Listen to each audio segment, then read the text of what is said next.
has been a decade of breakthroughs and developments in medicine and psychiatry.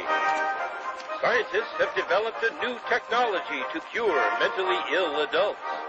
With the use of electroshocks, the minds of sick patients are being wiped clean, giving them a fresh start.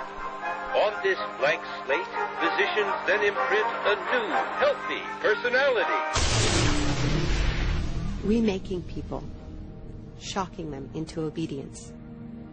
This is a story about that powerful idea. In the 1950s, it caught the attention of the CIA. The agency funded a series of experiments. Out of them was produced a secret handbook on how to break down prisoners.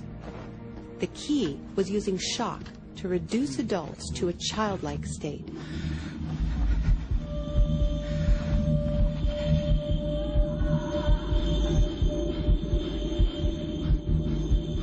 It's a fundamental hypothesis of this handbook that these techniques are in essence methods of inducing regression of the personality.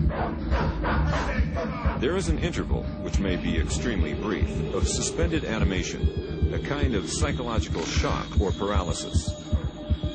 Experienced interrogators recognize this effect when it appears, and know that at this moment the source is far more open to suggestion, far likelier to comply than he was just before he experienced the shock.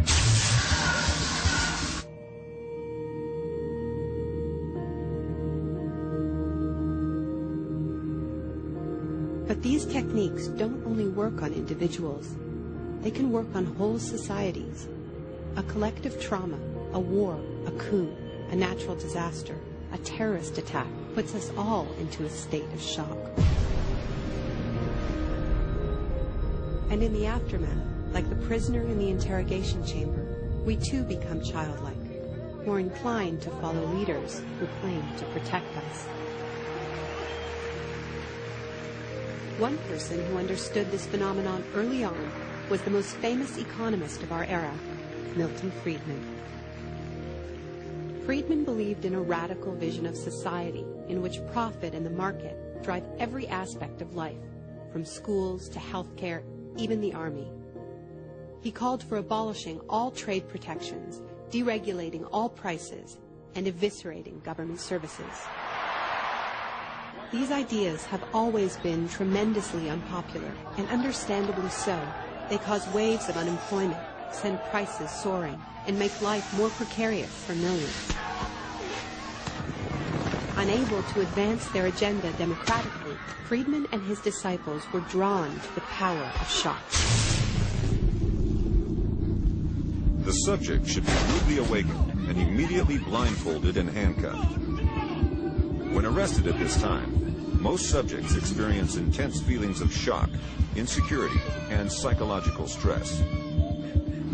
The idea is to prevent the subject from relaxing and recovering from shock.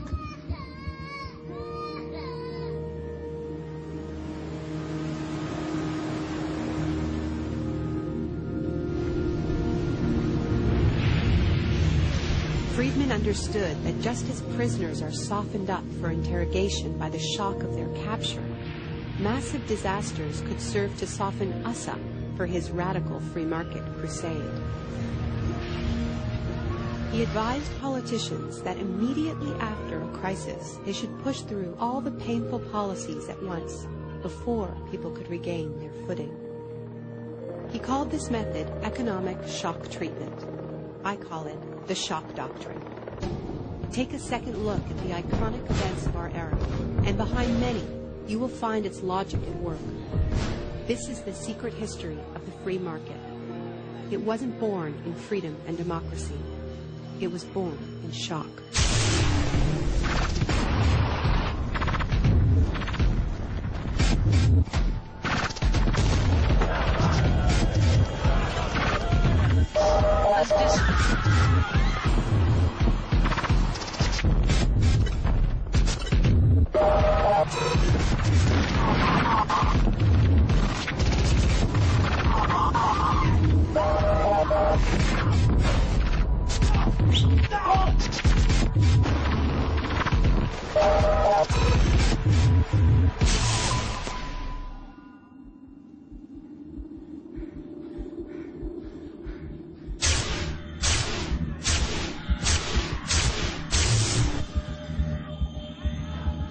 Isolation, both physical and psychological, must be maintained from the moment of apprehension. The capacity for resistance is diminished by disorientation. Prisoners should maintain silence at all times. They should never be allowed to speak to each other. There's one other thing I've learned from my study of states of shock. Shock wears off. It is by definition a temporary state. And the best way to stay oriented, to resist shock, is to know what is happening to you and why.